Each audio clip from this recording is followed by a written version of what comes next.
Hey, there we are. Wait, error. Oh, don't worry about that part. Hi, everybody. Welcome back. I'm Yeah. Giselle, and that's my girl, Leah. And you're listening to and watching our show where we dive deep into the life of a carnivore diet. I've been talking so much carnivore lately. I talked about it last night at dinner. I try to find every female I can to share. So today's episode is a big one, y'all. We're going to talk about how to navigate this carnivore diet during the holidays. All right. And we're talking, yeah. And so we need to talk about the holidays, how you're going to balance the meals, and even dealing with a little emotional eating. Yes. Hey y'all, I'm Leah at Leah Janae. I have 180 subscribers. And if y'all can, please come to my channel, like, subscribe, and turn the notification bell on so you don't miss an episode. But yeah, so these challenges, a lot of us face them, especially when we're juggling a busy schedule or the holiday temptation. Let's not forget emotional eating or our emotional triggers that can pop up this time of year. So don't worry, by the end of this episode, you'll have all the tips, strategies to stay on track without the stress. There you go. So we got a lot to cover. So let's dive into it. And I got a little surprise for y'all. Okay. So let's kick things off with the holidays. Yes. Okay. Leah, tell the people. And you really talking to me this time. Let me get in close because I'm listening. I am listening because I really want to know what strategies you have. Yes. So my Uh-huh. strategies is always plan ahead. I try to make sure there's going to be a protein packed meal or a dish at the table where I'm going. If I'm the host or the guest, I try to make sure I have a chuck roast that I'm bringing or some steaks. So, G, what about you? Oh, I can show you better than I can tell you. Hold on. Let me pull it up. Let me pull it up. Yes. So I recorded this. Now, I'm currently in a hotel, all right? And so that means carnivore on the road, carnivore. We went out to dinner last night, but let me show you, because I can show you better than I can tell you, my what I did prior to getting on this trip. Okay, all right. Here's my final. Inside of here is my air fryer. That's it. Air fryer right there. I have my personal coffee maker, my beef and pork chips, my small coffee, and all other little utensils inside of this bag. My own knife, all that other stuff, cutting board, paper towels, etc. And then this is my boiled eggs. I already have salt on it. That's my bacon for travel. I'm taking me 2 uncooked eggs. Here's my butter. These are my steaks, my own whipping cream, stuff that I have, and my water from home for my travel. Yes. Okay? That's how I hit the road. And let me tell you why, because some people can look at that and say, oh, girl, I ain't trying to do that. That's a lot, baby, because I love me. And I love how I feel. And I love the fact that I'm on the road. No aches, no pains, no irritable bowel. I have none of that. So with that, uh, I'm about focusing on what I can eat. So when you think about the gatherings and stuff that you have, you either take some with you, explain what's going on, or say something as simple as, oh, we ate before we left, girl. You know, I don't want to be like this up under these winter clothes, because you know, winter clothes, you start layering. And I ain't gonna lie, I used to always feel like a polar bear. One of the things, I love big, furry, fuzzy, but I looked like a linebacker when I had put certain things on. And personally, I didn't like that. Some of the warmest jackets, those big down, puffy ones, I look like the Michelin tire person when I would put that stuff on. Y'all saw on that video I just showed you, that was me on the left, and that's me on the right. It's worth me packing. So I do my carnivore friendly snacks. Y'all saw I air fry, not air fry. What I do, dehydrate them. That Mhm. was hamburger meat and pork loin that I travel with.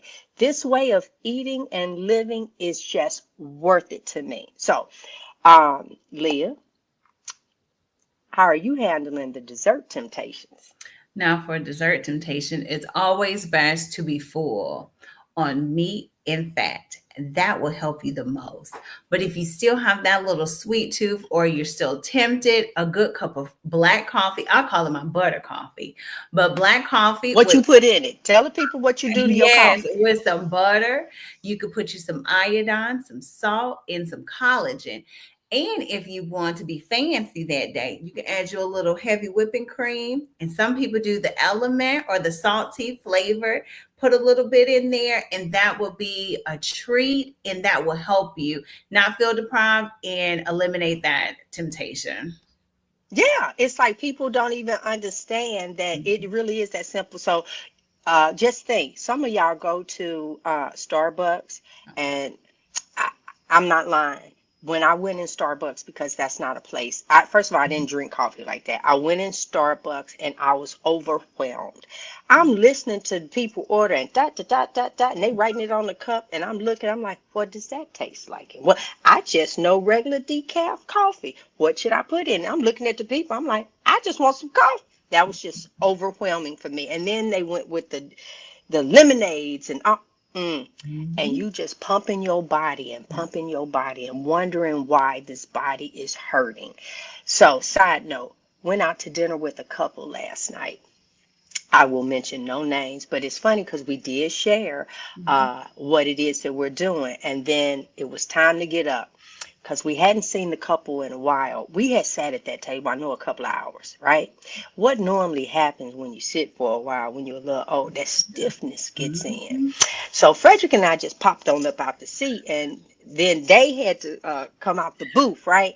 So the husband like, hold on. I said, uh-huh. He told me, no, once I get started, I know. But because you're sitting and your body is stuck in that position until you're able to stand up, that's all the inflammation and everything that's settled that fast in your knees, in your ankles, in your elbows, because they didn't eat carnivore at the table. Mhm. Okay, so now all of this stuff is kind of rocking in their system. And I'm like, I can't change everyone. I can't change the people that are listening to us right now. I really can't. But what I can say is I'm doing well. Now I'm gonna say that. I don't get excited over dessert. The guy came, it's like, you guys want anything else? No, baby, I don't. Because Mhm. everything that's mentioned now is gonna make me stand up like he did. Like, hold on, y'all, hold on. Let me yeah, no, I don't want that. I'm 60 years old, baby. I'm finna pop up. Okay, I'm finna pop up. I'm finna walk cute. I'm getting ready to do. I I went to the dentist. I had to go to an emergency thing because the little wire was sticking.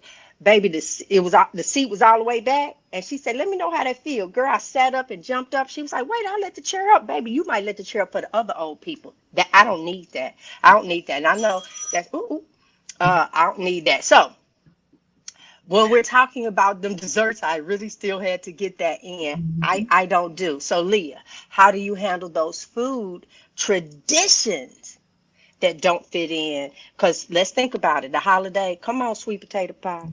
Come on. Woo. And then let me tell you, y'all really break out with the baking. And I'm going to say, because of my era, my house, everything had to be from scratch. You not now you can buy the noodles. I ain't gonna make you have to make the noodles for the macaroni. But you better not come up in here with no box cake.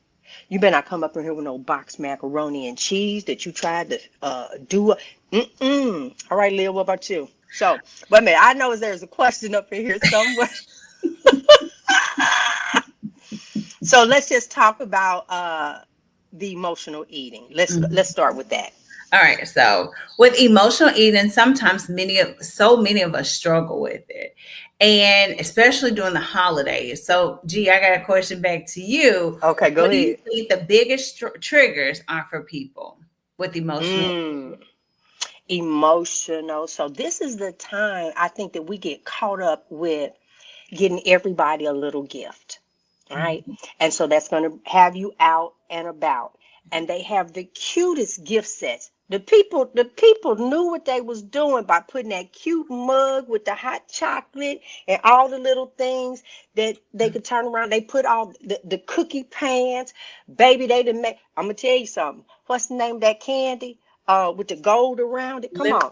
Lifting them chocolate balls. Yes. Yes. Mm. So they done made them into the Christmas tree, and you look at it and you know that's one of your favorites, Yeah. right? And you out and about and you're remembering. But I'm gonna say it again for this girl over here. I remember the pain I was in. I remember them talking about the back surgery. I remember my husband being on a walker. I remember all of those things. So when I see it, it's just like me remembering a vacation a while ago. I'll enjoy it in my memories, but I won't put that one in my mouth anymore. Yeah. So, yeah. So you got the holiday shopping, you got family dynamics, and you just got general chaos sometimes in the season. And I won't talk about the chaos that's in the season right now. And so, uh, here's another thing. This is a high time. Maybe your family is not getting along well. Maybe you feel isolated. Maybe your family is in one area and you're off by yourself.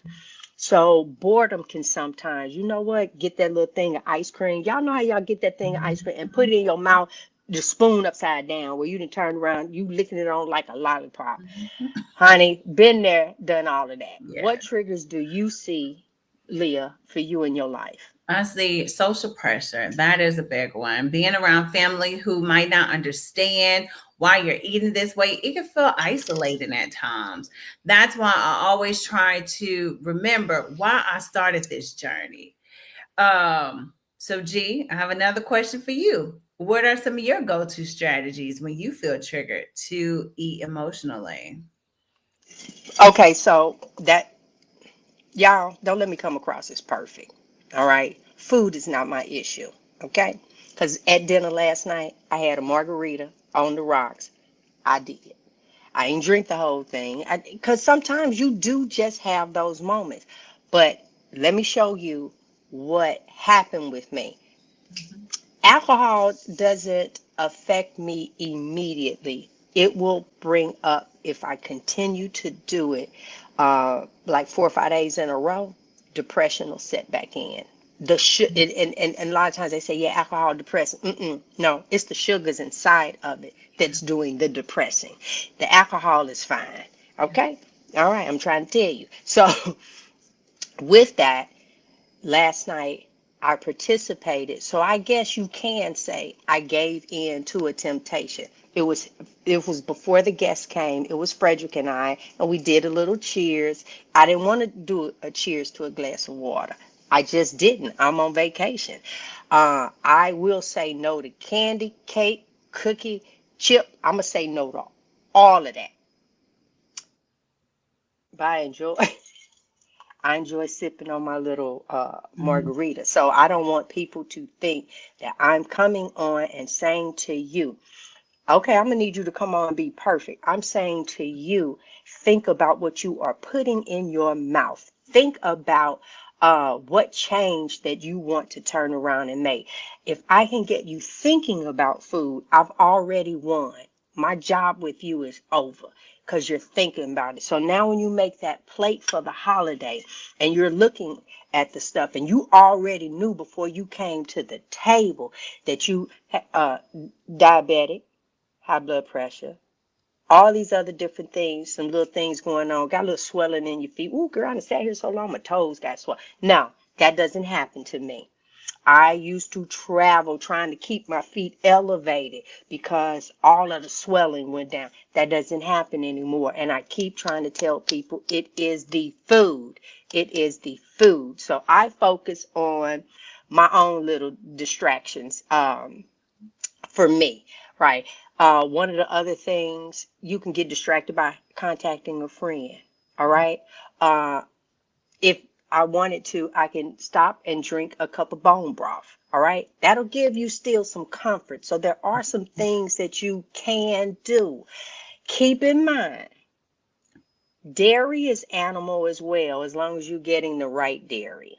Okay, so if that means that burger and you melt a good old, not no processed, not that, a good piece of cheese across it, if that and that ends up being your comfort or treat. Okay, what's one more tip, Leah, that you think we can give to someone struggling with emotional eating right now? I would say just one more tip would be remembering your goals and the benefits you've experienced is a powerful one. And like you said, just giving yourself grace. This is a journey, it is not a race. Okay. So wait a minute. I gotta say this part though. I gotta say this. Women, come on now. Have y'all ever turned around and just like, oh, if they did it, I know I can do it. One of those moments. So let me tell y'all what I posted. I posted a picture of me in 2022 when I went and signed up at the gym. Oh, I had a big old smile on my face. Me and the girls and stuff, we had the little sign up. I put that up. I went to the gym. I had a trainer 6 months straight. Now, the whole thing was for a year, but for 6 months straight, I was in that gym 7 days a week. I lost 10 pounds. That was very depressing to me. Do you know how many times we have done that? First of all, we know we need to lose weight. We know it. And then we done talked ourselves into, I'm going to start Monday. Yeah. Okay. Monday rolls around and it's like, oh God, I didn't see it. I was going to do it. Let me go and get out here. That's where I was when I finally went to the gym. Mhm. Okay. Now, with that being said, after that, I said, the lady said, the trainer, it's 80% what you eat and 20% what you do in this gym. And I'm like, but I'm vegan, so what do you mean? Y'all told me that vegan was it. I've arrived to the top of the food chain. I'm the queen. Okay, I almost said I'm that. Okay? And I'm still big. What do you mean? So last Thanksgiving, because I stopped the gym and I became carnivore. So last Thanksgiving I was on a cruise. Baby, I was standing in front of this red Mustang and I had that little pose going. Oh, I was cute. I was just on a cruise this last Thanksgiving and my post read, never be big again. This was me last year. This is me now. So for every time that everyone will see me from now until death, you will not see me overweight. You will not see me in that unhealthy state. There is nothing because see, I've been doing this for 19 months now. And with me doing it for 19 months, I'm so sensitive to those foods that it'll throw me right off, right? So I'm over into this next thing. So let's make carnivore like a family affair. All right. Because this is like one of my favorite topics. What's the best tip for getting your family excited? Because see, we come on here, Leah and I come on here. The premise of this show, Leah and I both had the gastric sleeve. Yeah. Mine was like 12 years ago. Leah's was 3, 4 years ago. I Sick. mess it up every time. Sick. I mess it up every time. Every time. About But 6 I years. showed y'all that picture of me. And so just in case, let me see on here. I don't have it over here. Oh, wait, nope. Yeah, I do. You know I do. So here we are. Mhm. That's me all the way over there to the left. Over 260 pounds. I was 48 years old. That's me in the middle being a vegan. So that's the part I want y'all to know. Still unhealthy, unhealthy. And now, so now what we want to do is get you and your family, because that's the reason why we want you to know surgery don't work, No. gym ain't working. You do need movement, but that you thinking that you eating this stuff and you going in, that's not, you don't even want to do that the rest of your life. Golly. Okay, so all right. What's the best tip for getting the family excited about some carnivore meals? How do you do that with your kids too? Yes, it's about presentation. So for Mm. me, having the kids in the kitchen with me, helping me make the item, I let them help me make it, and then too, um, for my son, I could make the same burger, same seasons. He just likes to do it, and he thinks it's better. So I let him season them, but really having them in the kitchen with you, letting them see what you're doing, helping you season and things, I really think that helps it to make it a family affair. So how about you and your grandkids? I'll tell you about, let me just say this. I commend you because you are raising um, what will be some great adults. Yes. He now gets in there and cooks for himself. Mhm. So oh, y'all know my grandson, Nene, a steak show would be good. They come over to the house, they always hungry, always. And I look and I just make a bunch of meat. I do. And here's the thing, they will eat. And I said, well, if you finish that and want more, let me know. And then they sit there. It's meat is so filling and satisfying. They're like, no, I ain't even hungry. I'm good, Nene. And then they go on.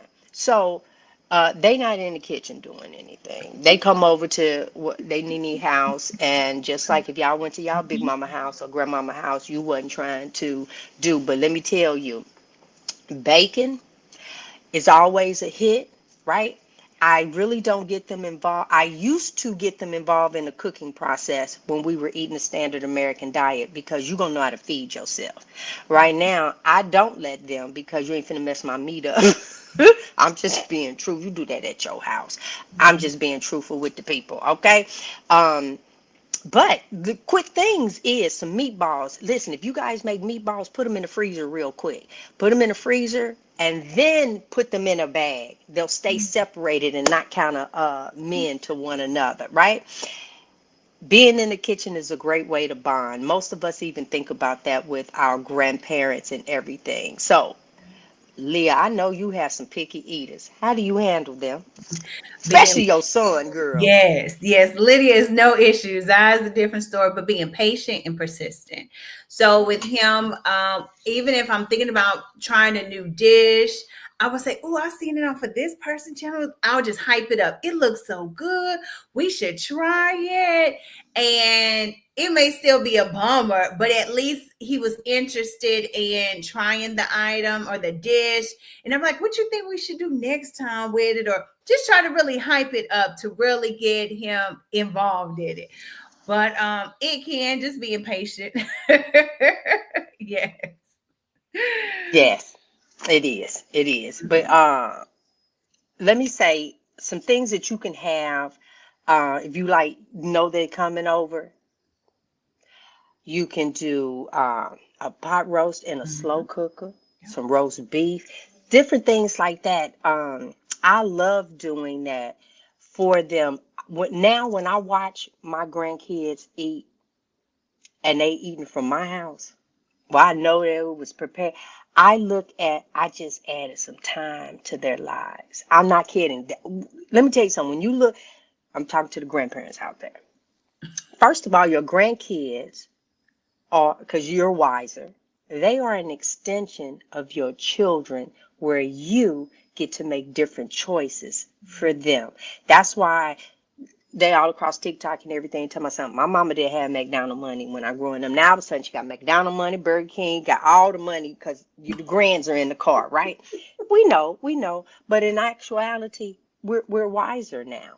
Yeah. So with that, um, I try to watch them when they're eating and I smile because I feel I have just given them my best, if that makes sense to anyone. And then like now with the school lunches and different things, I try to when my grands are around, especially once it's in school, I might have a steak that's at room temperature now because we Mhm. didn't finish it. I'll cut a little piece and say, here, taste this. This room temperature. What you think? Oh, this still good.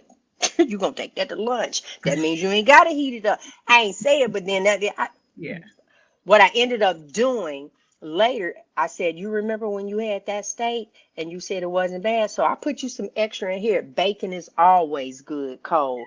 Chicken leg, chicken wings is always good cold for even the way that, and if I throw some hot sauce in it, baby, they are happy. Yeah. So, what are some of the school lunches and stuff that you do for your kids? Because I know.